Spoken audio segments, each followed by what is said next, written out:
high school, my dad, they split up. My dad moves back to Pico Rivera, where he's from, moves in with his father, which is my grandfather. And my dad was very much still involved in my life. He would come pick me up or visit me. And remember, now I'm like 15 and a half. And like I told you guys, my mom, she handed me down her car. So now even though I'm living in West Covina, I'm still driving over to Pico Rivera, Montebello, East LA on the weekends.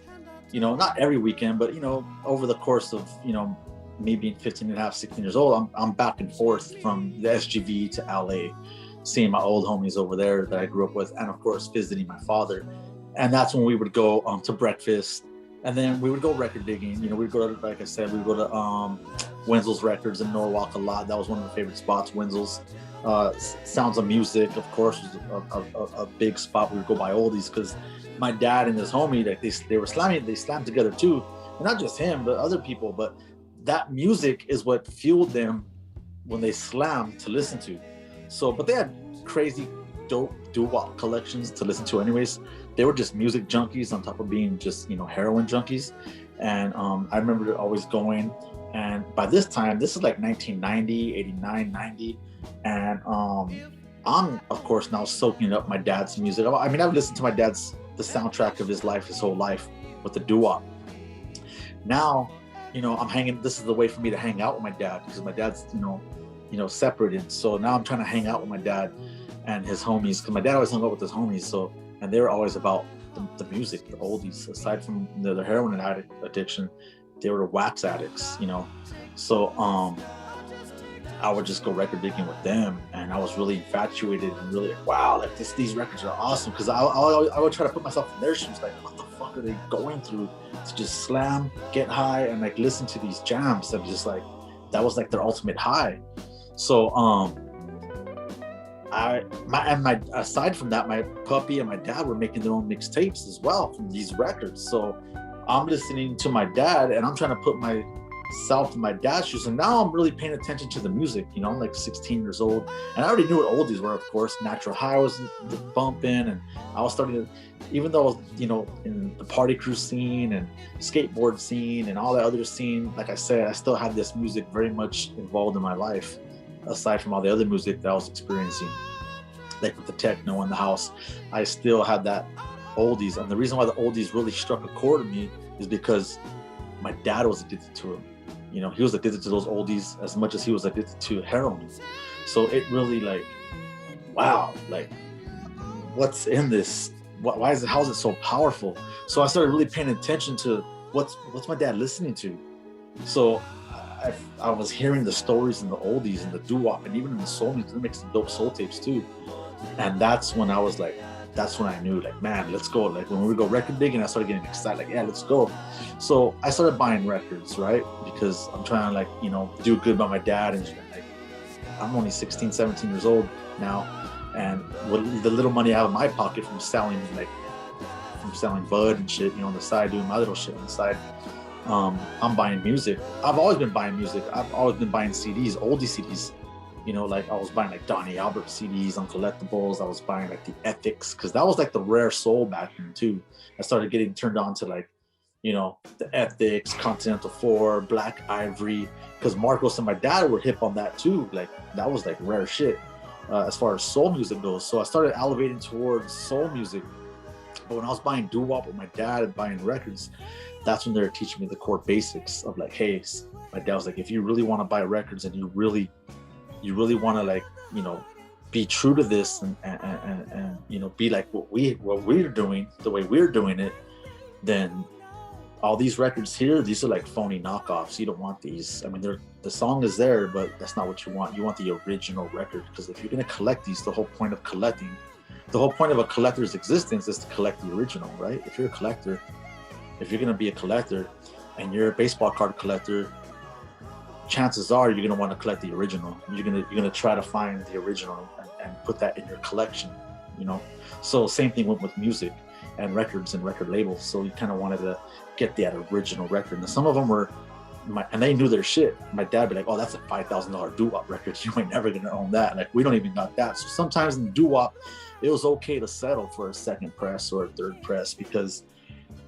there was like no way you were going to find the original, So but still the main core ethic of that was like always try to get the original label, because that's, if you're trying to be a collector, that's what we do, So I started listening to soul music, like I said, the Continent 4, Black Ivory, and I'm learning that music also from my dad and his own puppy. They're playing these crazy soul songs, B-sides of like Delphonics, B-sides of Harold Ralph Melvin and the Blue Notes, like songs that weren't on the radio, that they were putting on these tapes, badass songs. And you had different neighborhoods also doing this, making tapes. So like different neighborhoods, it was almost kind of like they were battling each other of who had the baddest mixtapes. I remember my dad and Puppy getting mixtapes from other neighborhoods and really like picking them apart. Like, oh, that's a bad jam. I don't even know that one.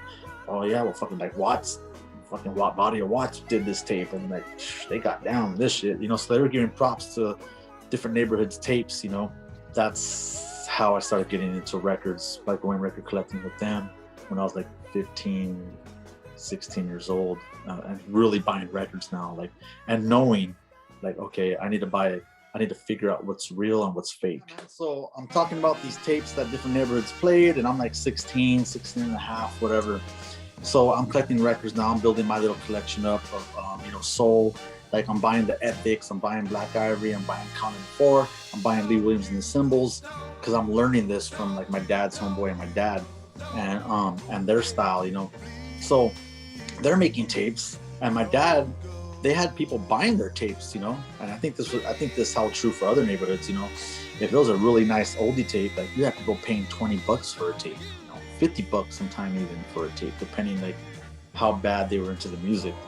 You had some really bad music junkies out there that were paying top dollar for dope ass tape, but it had to be a 90-minute tape. It couldn't be no hour tape.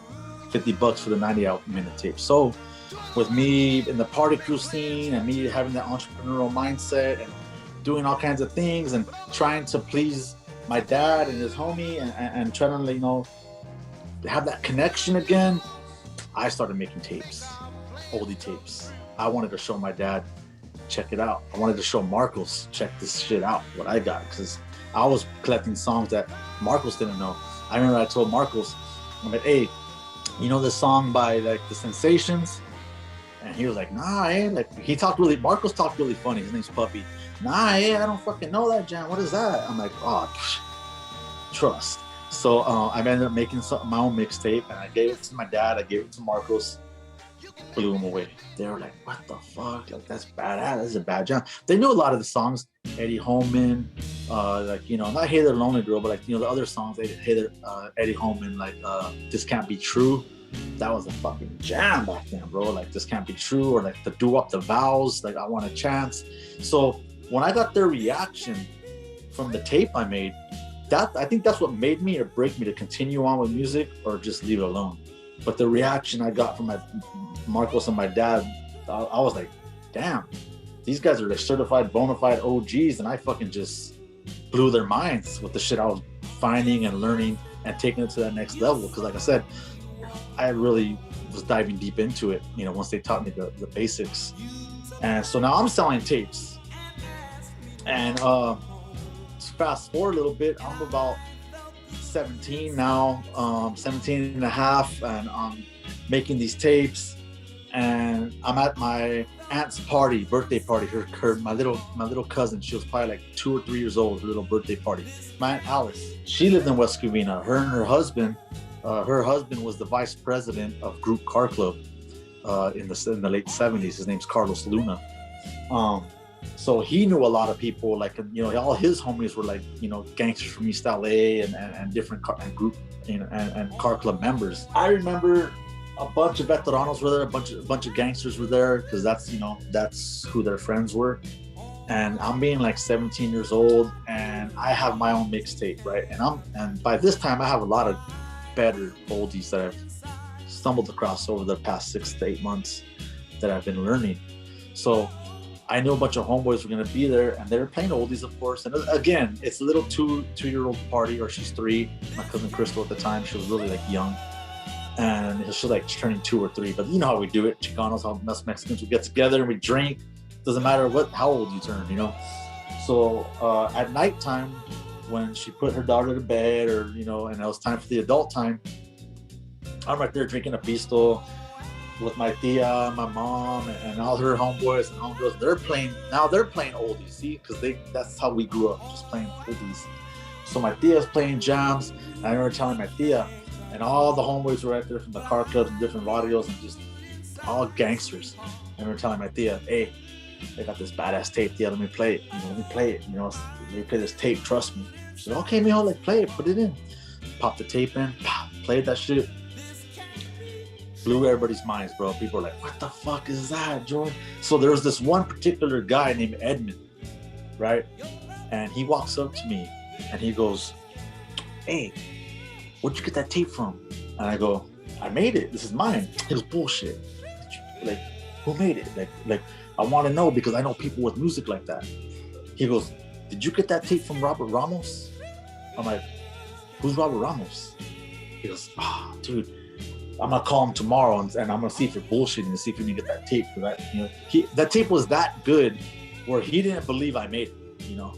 He was like, nah, man, a lot of those jams I heard, like that's the same shit that this dude Robert Ramos is putting out. Like, that has to be a Robert Ramos tape. I'm like, nah, dude, this is mine. So the next day he came back to the pad, to my tias, to like clean up they were really good people. They came back to clean up the mess they made. So they came back and he knocked on my door and he goes, yeah, I'm gonna call Robert. He's about your age. I go, really?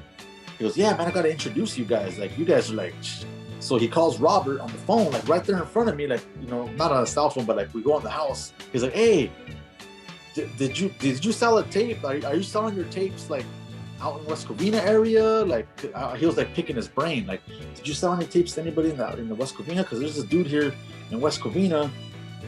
And he was like, these dudes are from East LA and shit. So he was really baffled that, in West Covina, he heard this kind of music from a kid like me, like a regular hip hop looking skateboard kid. But Robert goes like, nah, like, I don't know him. But Robert agreed to meeting me.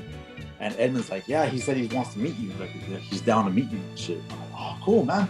He goes, yeah, you guys might kick it off, man. You guys are like the same age. I'm like, oh, that's what's up. I'm like, where does he live? He goes, Pico Rivera. I'm like, that's my dad's neighborhood. Like, and he ended up living in my dad's neighborhood. So after the phone call that this dude Edmund made, I meet Robert like a couple of days later, and it's in Pico Rivera, like I said. And I came with my tape, and I came with what records I had because I did have records. And the dude was giving me a rundown on Robert, like, hey man, this vato's like this vato's got crazy records. Like, oh, you're gonna trip out. Like, you guys are gonna hit it off. This dude Edmund was really like, you guys are gonna hit it off. You're the same age. So sure enough, I knock on the door, shook hands, what's up, how's it going? Blah blah blah. Right away he takes me into the, hey, you want to come dig? You want to check out some records? Like, what do you want to do? I'm like, oh, yo, like, he goes, yeah, I sell records, bro. I also sell records. I'm like, oh, okay.